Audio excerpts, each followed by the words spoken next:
Hello there, and welcome to today's episode of Gina Gardner and Friends. I have an incredible guest for you today, Rebecca Whitman, who was voted Life Coach of the Year. She's an author and a podcaster, and today we're going to be exploring how you can create a balanced, happy, and abundant life. Rebecca, a huge welcome. Thank you very much for joining me today. Thank you for having me on the show. I'm so excited to be here. Now, before we get started, I'd just like to know a little of your story and how you come to be rated the top life coach of the year. Sure. Well, it all started in 2018. My dad was dying as my marriage was dissolving. And in my last conversation with my dad, he asked me to write something. I had no idea what I was going to write.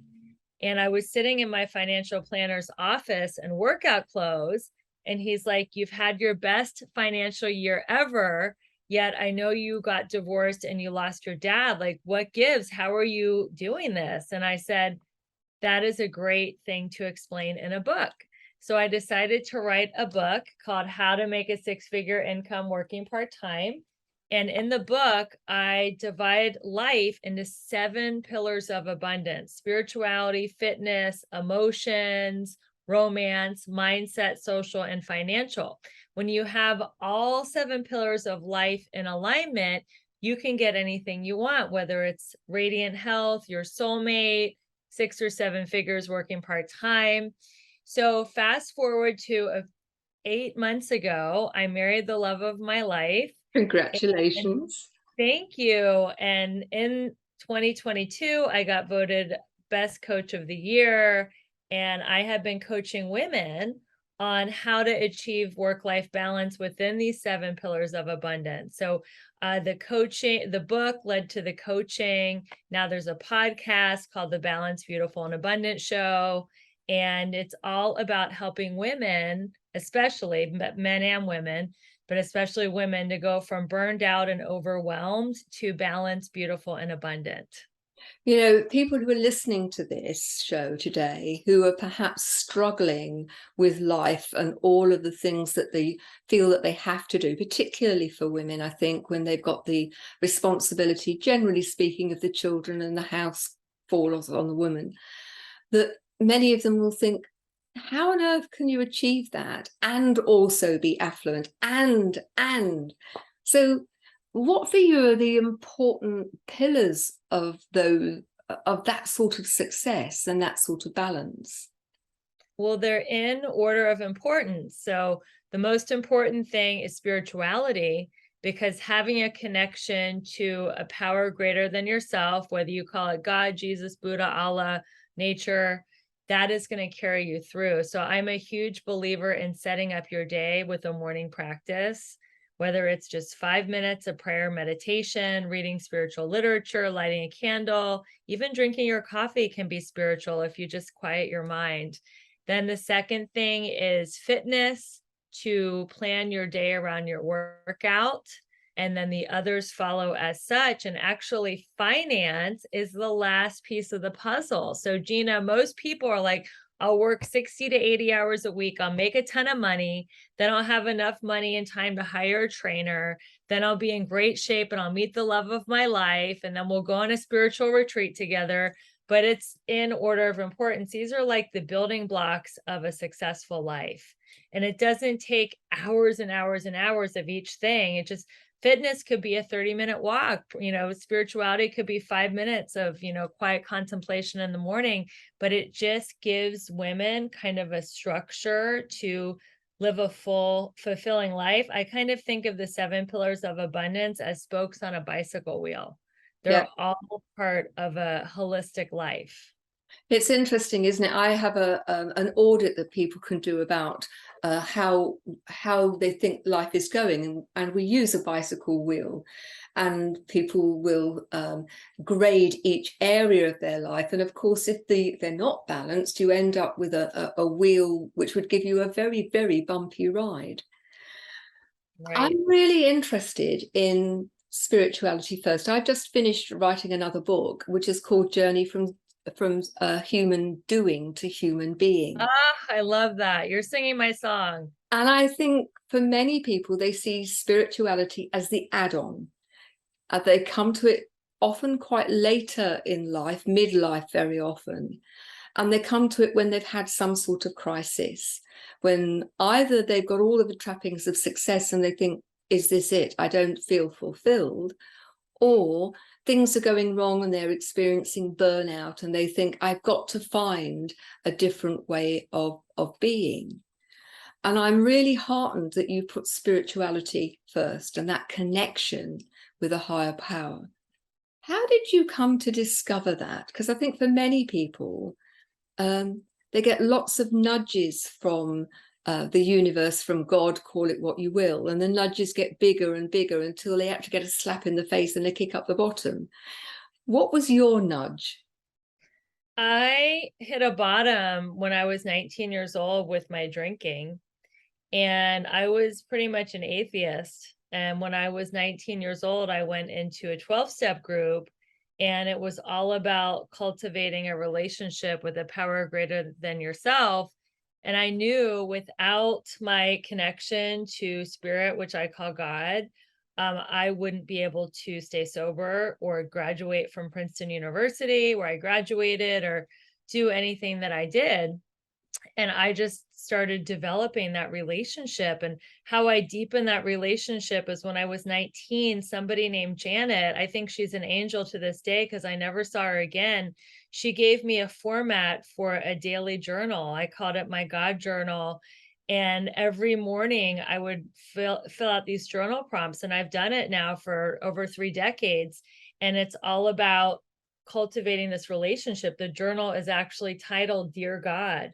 So it's like I've written God thousands and thousands of letters over the years, and I have a true relationship now with a power greater than myself that helps me see things in a positive way. And it is the foundation for living a happy life, is spirituality. And we see people, I'm in Los Angeles, so we see people in Hollywood that are like, ODing or committing suicide because they have all the outside stuff. They have the relationship or the finances or the fame, but it's not fulfilling them on the inside.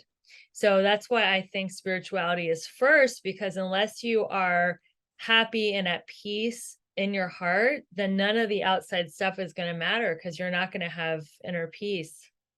I absolutely agree with you. And I think that for so many people, that they assume it is something outside themselves. And for me, the initial way to create that connection is to create the connection with yourself and to actually understand that you aren't broken, that you are an amazing, unique human being, that you have strengths and you have areas for development. But by creating a loving relationship with yourself, it makes the connection with the higher power so much easier and more consistent than if you're listening to that negative voice in your head that's consistently saying you're not good enough.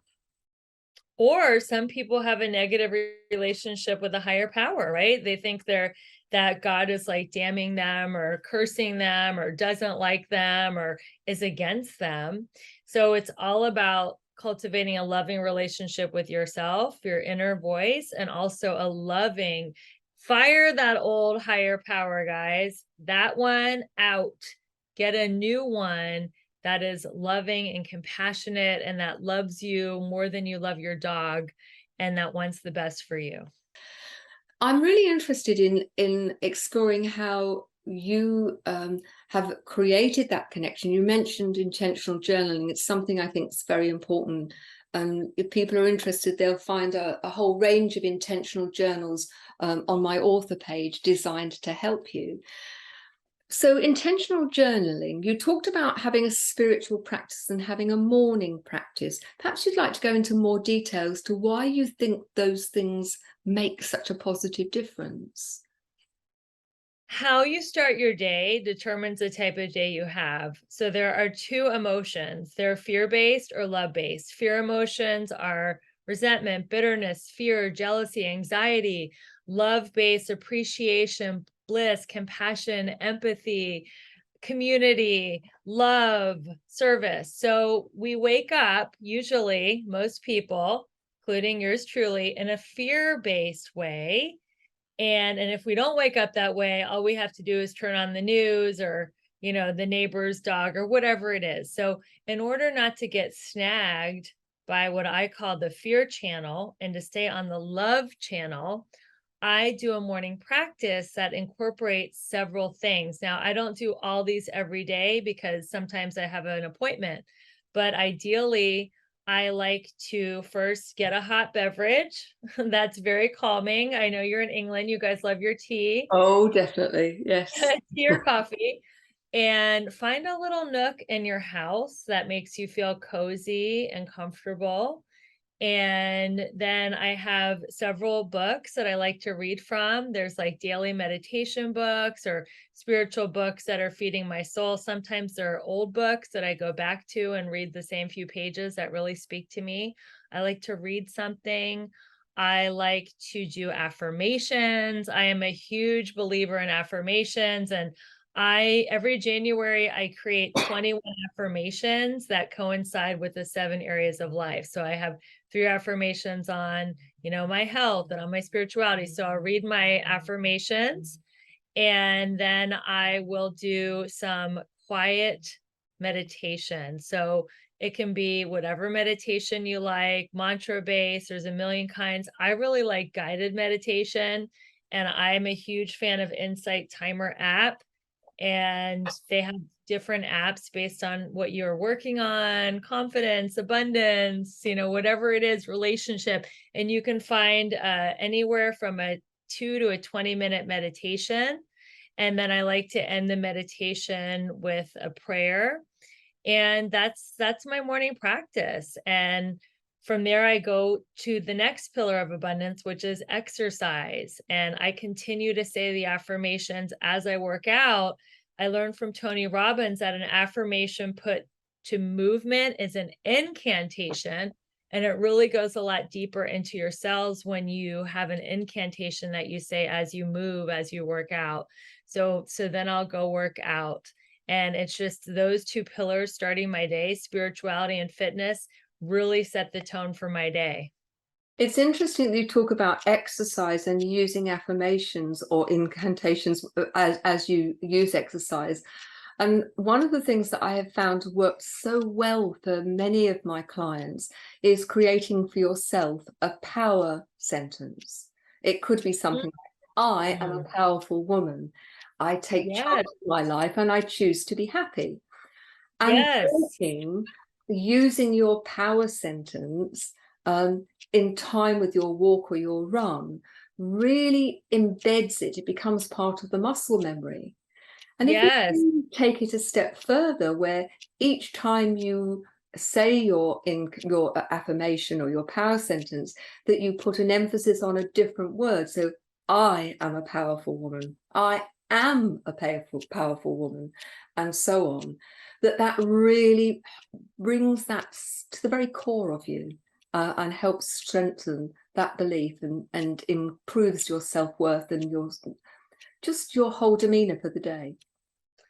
yeah, you're actually creating new neural pathways when you connect those words to your muscle memory. So you really are rewiring your brain. Absolutely. So can I ask, bearing in mind that, you have many, many years ahead of you, what's the dream for you? That is a great question. I don't think I've ever been asked that on a podcast. My dream is to be happy in a beautiful home with my husband, to have a lot of Labrador retrievers, and to write more books that help people. And I also would love to travel, and I have done one international retreat in Medellin, Colombia, but to do more international retreats where I can combine seeing the world with also serving my community of women and just reaching more people. So I think that is the dream for me. That's a beautiful question, and I don't think I've ever answered it just this way. So thank you for that. It's interesting, isn't it? Because I think when we're able to articulate our dream, particularly, you know, perhaps as part of your journal, for those of you listening, that it actually starts to make it real. And that Yeah. vibrationally, you're sending a message out to the universe to say, this is what I really want. And it's amazing how often when you are able to do that, if you are feeling aligned and you are somebody who epitomizes that alignment between spiritual, physical, mental, emotional, then I think magic can happen. I believe in magic. I believe we are receiving miracles and magic every day. Just being alive and on the planet and being able to have our next breath is a miracle. Just our heart beating. We're not doing anything. We're not growing our nails or our hairs. It's just how open are you to seeing the magic and the miracles every day? So that's my challenge for your audience, is to see what kind of magic is happening in your life today, because I assure you it is happening. You just have to look for it. You know, it's interesting, isn't it, that our perception becomes our reality. And if you look without seeing, so many things are hidden in plain sight, then for you, they don't exist. But the moment you open your eyes to things, then all sorts of opportunities open up. They did a piece of an experiment with people, asking them if they felt they were lucky or not. And people graded themselves from I feel very lucky to I feel unlucky. And they put denominations of money from a car park to the front door. And all of the people who've done the test, they asked them to walk from the car park to the front door. Interestingly, the people who thought they were lucky found the money. The people who thought they were unlucky didn't see it. And That is so, so interesting, isn't it? isn't it? So being open to the magic and the miracles means that those opportunities are more likely for you to recognize them. And there's another example. There's a guy who went to Times Square in New York City and was literally giving away $100 bills. And, some people were like, F you, get away, looking down, looking away. And other people were like, sure, I'll take $100 bill. Like, sure. And kept going with a $100 bill in their pocket. So it's like, when people are trying to give you something, a gift, are you open to it? Can you even see them or hear them? It's very similar to the experiment that you discussed. And it's a really interesting principle, isn't it? That you have to be ready to receive in order to allow yourself to be open. We were talking about the opportunities that we often miss because we're not looking for them or we're blinkered. And I want you to think about your life, and you've been given a challenge by Rebecca. So, how many opportunities are there that previously you've not seen? And if you come to them from a place of love and confidence, you're much more likely to see them. But I'd like to explore those other pillars. You've got 7 pillars, and we've looked at 2. We've not got very long, but I wondered if you'd actually just perhaps give people some thoughts about how they can develop those other pillars. And finance, as I believe, is always the last thing to come in. I think so many people are struggling financially, and they make the mistake of focusing, as you say, just on the finances, and so they lose out. So what would you say for the other 5 pillars? Well, we did touch on emotions. All emotions come from fear or love. So you want to switch from the fear channel to the love channel. Okay, And a yes, great way to indeed. do that is through gratitude. The next thing is romance. So who you are romantically involved with affects all the other areas in a huge way. So I encourage women to walk away from toxic relationships. I know it's not easy, but if somebody is supporting you emotionally or not. And I have been in relationships that were very toxic and I had to walk away. Best thing I did. The next, other than romance, is mental, which is mindset. And this is the golden age of mindset. You're listening to an incredible show with Gina Gardner. You're working on your mindset right now as we speak. There's tons of podcasts, YouTube, Audible. online seminars. Like, this is the golden age of working on your mindset. So I encourage people, if you don't have a lot of time to work on mindset in the corners of the nooks and crannies of your life, when you wake up and as you're getting ready for bed, those are great times to listen to positive podcasts, radio shows, YouTube videos, because that's when your mind is a little bit, your conscious mind is a little bit not so aware. When you're tired, you're brushing your teeth, you're winding down your day, more of that positivity can seep into your subconscious. Same with as you're waking up, your conscious mind is just waking up, your subconscious mind is more available to positive messages. So also when you're driving, all the downtime, subway, you can be listening to podcasts, Audible, YouTube videos. The next one is social.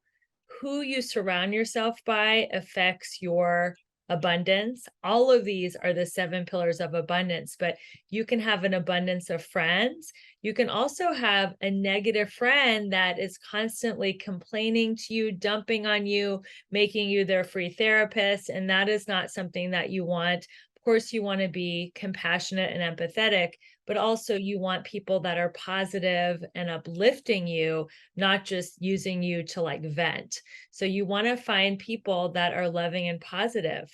They say that we are the sum of the 5 people we spend the most time with.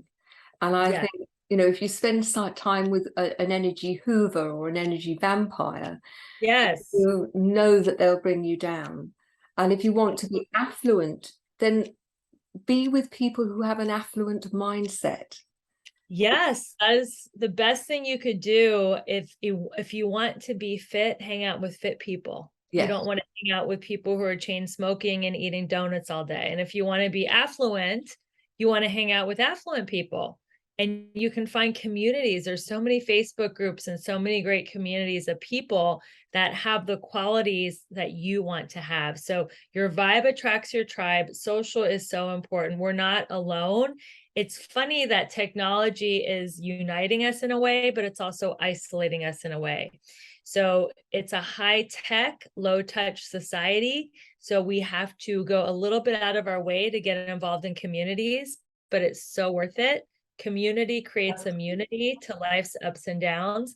And finally, what everybody wants to know is finances. So I believe that everybody should have multiple income streams. One is not enough, because if that one income has a bad month, is hit by the recession, then you have nothing. But if you have multiple income streams, I think 3 or 4 are ideal. Then, you have a bad month in one of your income streams, you still got 2 or 3 others. And that is the way to create abundance, is to have multiple income streams. A lot of people have a job, which is great, but that can be taken away from you. So start your own, what I call side hustle, a business that is yours, that no one can take away. And that is something that I think is so important, is to have at least one side hustle that you're passionate about, like a passion project, something that you would do anyway for free. Figure out how to monetize that.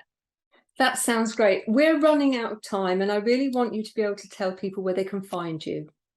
Yes, my name is Rebecca Whitman. So you can find my website, RebeccaElizabethWhitman.com.